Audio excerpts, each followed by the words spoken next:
parties are prepared to contribute in the form of climate finance, both from public sources, but also by mobilizing and catalyzing those essential private sector forces that are necessary to deliver the amount of resources that parties will need in order to implement their NDCs. Here, if you hear the sounds and you've been following the voices in the negotiating rooms, you can tell that parties are still very significantly far apart on the key elements of the design of the NCQG that Veronica laid out. On its structure, how much will it focus exclusively on public finance? How much can we add to our conversation, the very important conversation as to how we can help mobilize and catalyze private sector finance as well? That's the issue of structure. Who will be joining the current developed country donor base as contributors to the public sector element of that goal?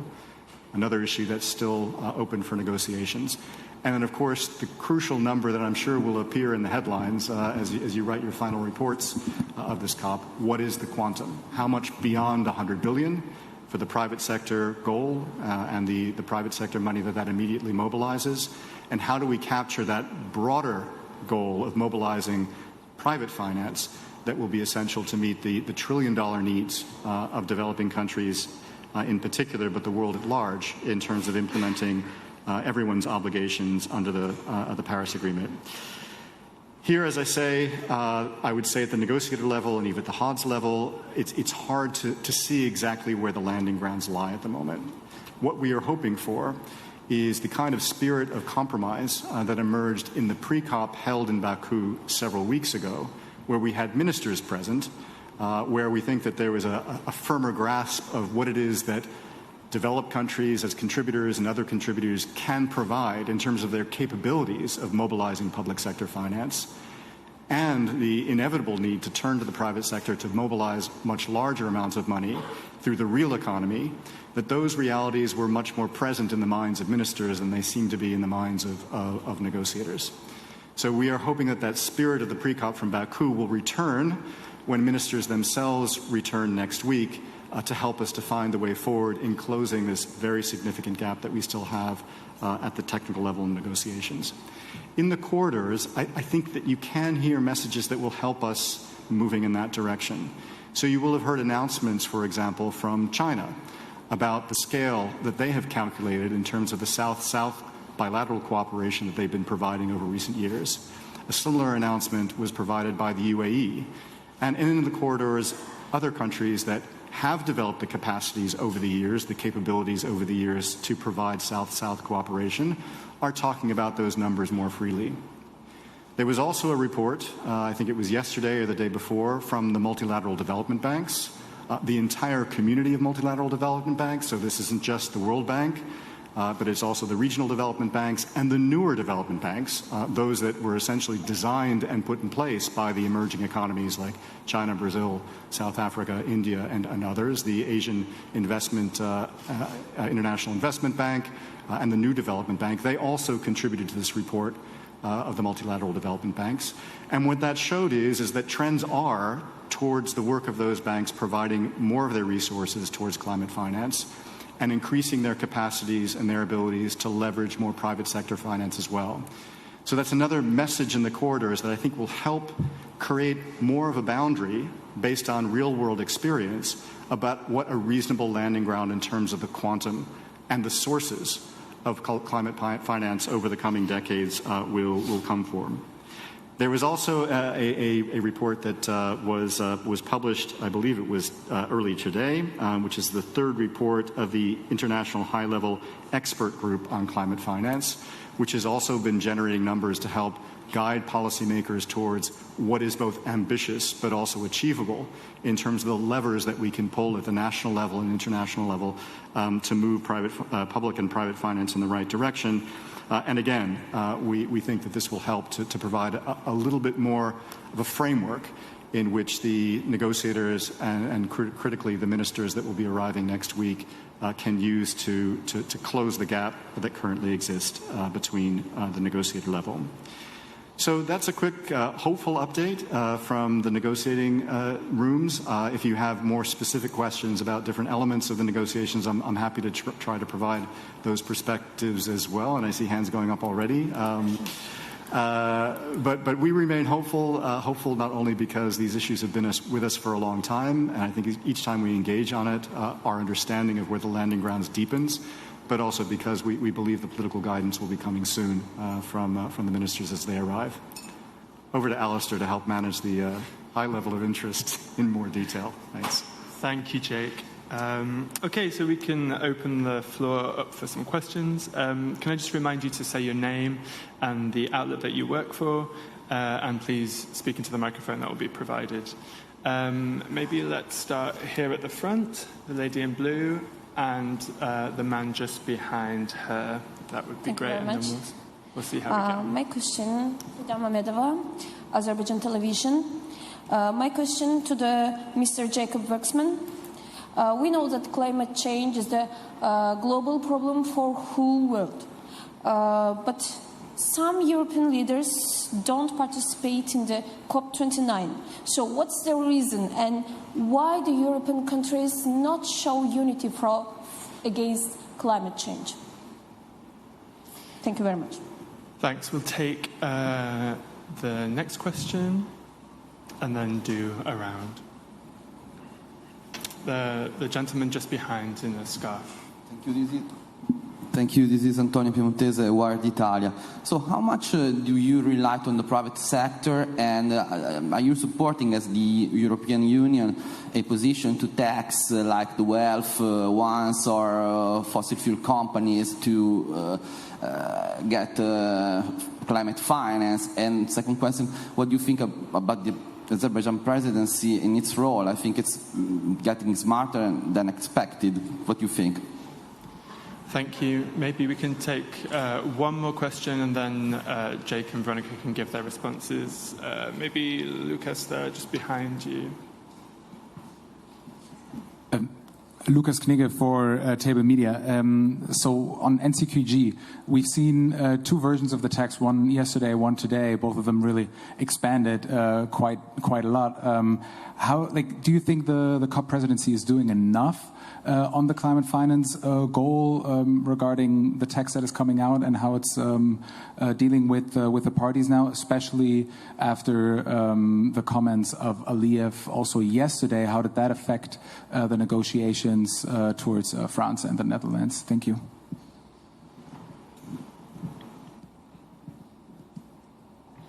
Thanks. Maybe I'll start out with the question about EU leadership from the Commission perspective, and I'll turn to Veronica to talk about what I already mentioned of the high participation of member states at head of state and government level.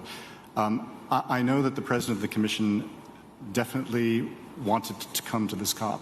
She's come to many COPs in the past. She's played her leadership role there. She wanted to be here very much. But she also needed to fulfill responsibilities back at home in Brussels at a point in which she's just pulling together the College of Commissioners that will serve in delivering a mandate that is all about ensuring that the EU is on a pathway to net zero by 2050 and comes forward with all the targets and possible and policies necessary to achieve that. In the meantime, of course, as I mentioned before, there was a high degree of member state presence at head of state and government level, as well as the President of the European Council. And my boss, the outgoing and incoming Commissioner for Climate Change, was here representing the EU on behalf of the President as well. I'll turn to Veronica in a moment to say a few words about member state leadership. Staying on the geopolitics and what we heard from the Azerbaijani president yesterday with regard to France and the Netherlands, both France and the Netherlands are absolute leaders in the area of climate policy and climate finance. They are very strong voices on climate action and have played pivotal roles at previous COPs, and their delegations will play pivotal roles at this COP as well.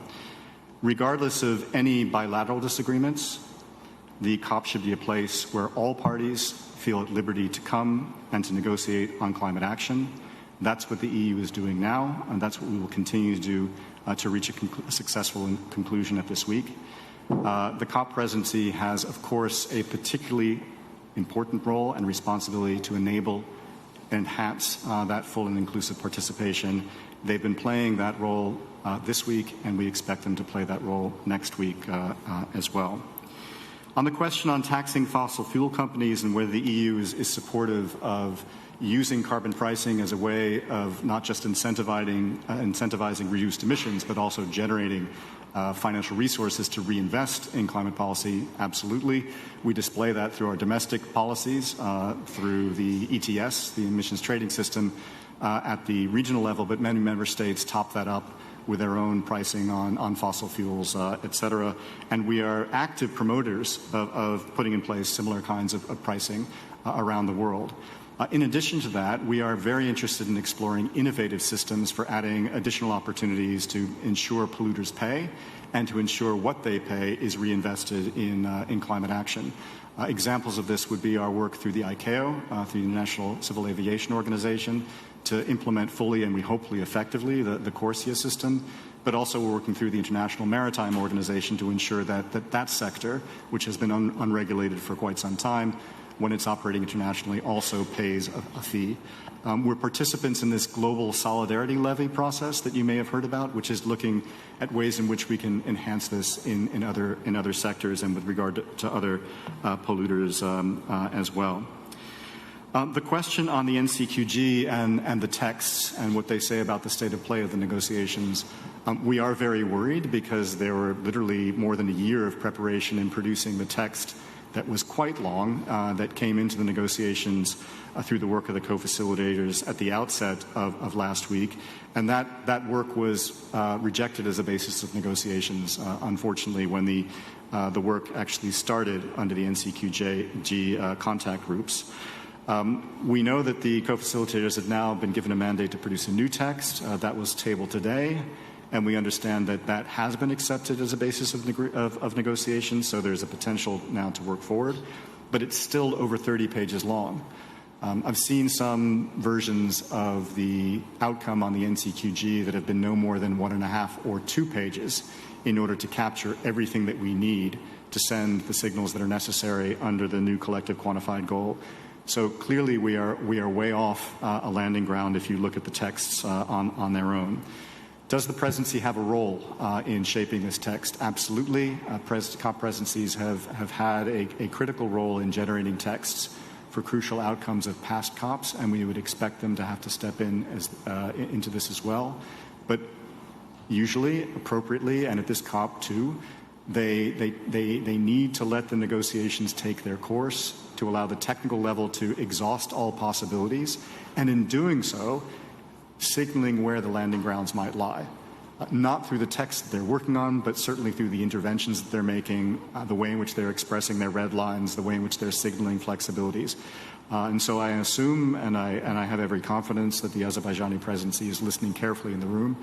And when the time comes where the pen will be handed over them to help them to produce a landing ground, I'm sure they'll be there for us, but it won't be until next week, I would expect. So with that, I'll turn back to Veronica. Thank you, Jake. And to just add briefly on the NCQG and the presidency's role in that. So throughout this year, the COP29 presidency actually organized a number of events to bring us heads of delegations together, also ministers together, to facilitate the discussions, to bring us closer to each other. And that the last event as such was the pre-COP a month ago, where we could see progress. As Jake mentioned, what we see now is a step back with the new text, because the text was managed to get down to a couple of pages now. Again, it's rather 30 pages, and experts are working on that until very late at night, also to support the process to arrive at the end of this week to a text that can be presented to ministers, because of course ministers have to focus on those elements and on those decisions that are requiring that level of in the hierarchy and that level of authority in that sense. So at the technical level, experts are doing everything to bring closer the positions, and also the COP29 presidency is aware, and they are also aware of their role when they have to step in. And as Jake said, we hope and we expect also that they will step in when that's needed, but also that it's a party-driven process, so they have to take it also into consideration. And in sense of ministers and leaders from European countries, first time the Hungarian Prime Minister attended this COP. So he was also here on behalf of Hungary, and many other European leaders were present. And also for the next week, we will have a number of ministers here who will coordinate throughout the next week until the very end, when we will need to make the decision. So we know that ministers are going to come, and they are going to be here and be in this process. Okay, we only have 3 minutes, so I'll take a couple more questions, maybe from the other side of the room. The lady on the front row in purple, and maybe just behind in the white blouse, please. Thank you. Hi, this is Rebecca from Carbon Pulse. Sorry. I'm just wondering if there's been a shift from China on becoming a donor country as well. I heard something about that. And then also, what is the atmosphere in Article 6 rooms now that the U.S. is maybe not as involved in the talks? Thank you. And the second question just behind. Thanks. Thank you. Kate Abnett from Reuters. Are there any issues that could get wrapped up this week? In particular, is there any hope that Article 6 could get finished before the SBs close? Thanks. Okay, do you want to tackle? Maybe one more. Okay, you were first, the gentleman on the left-hand side here. Thank you. Yeah, one issue on the NCQG that I don't think I heard you mention was, Jake Biddle with Christ. One issue on the NCQG is the idea of numerical set-asides for adaptation and loss and damage. I'm wondering if you can characterize the European position on that and your level of openness to quantitative thresholds on those thematic areas.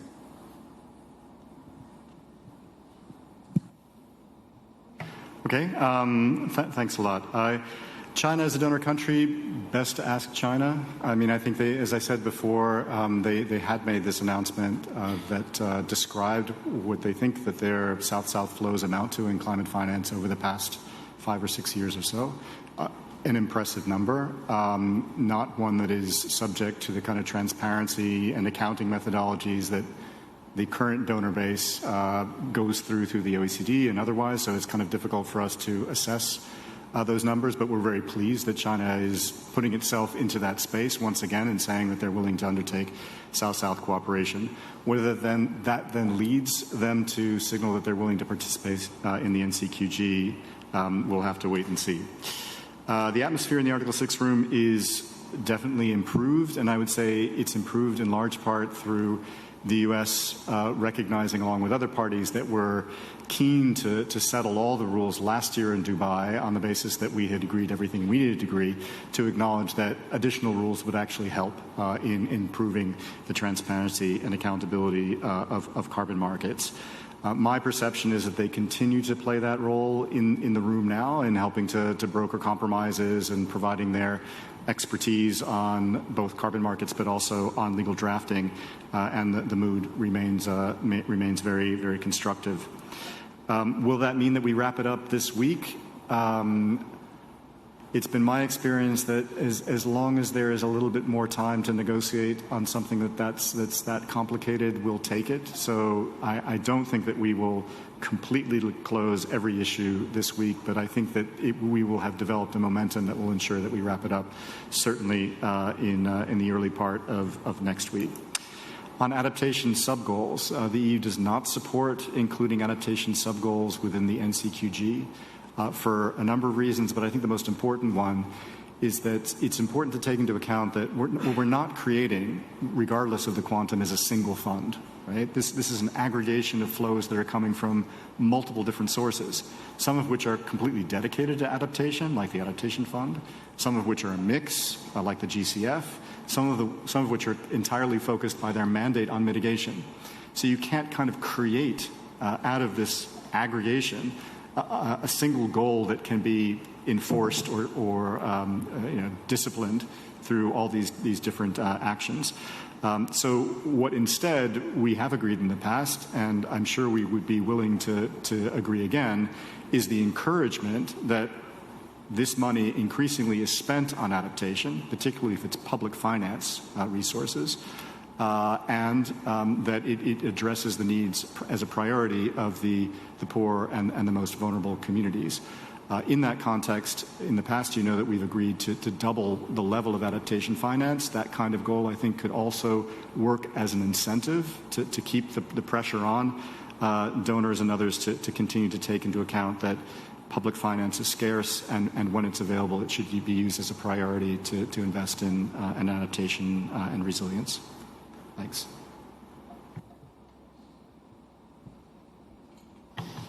Looking at the time, I think we've run out. So thank you all very much. Sorry? Sorry, Veronica would like to make some further remarks. Yes, not on substance, but I just wanted to thank you for your work. Because I know that this process is very hard to follow from the outside. It's a very complex process with many things going on at the same time. Therefore, you being here, I think it's very important to inform your communities, your readers, about what's happening here in the biggest UN event, basically.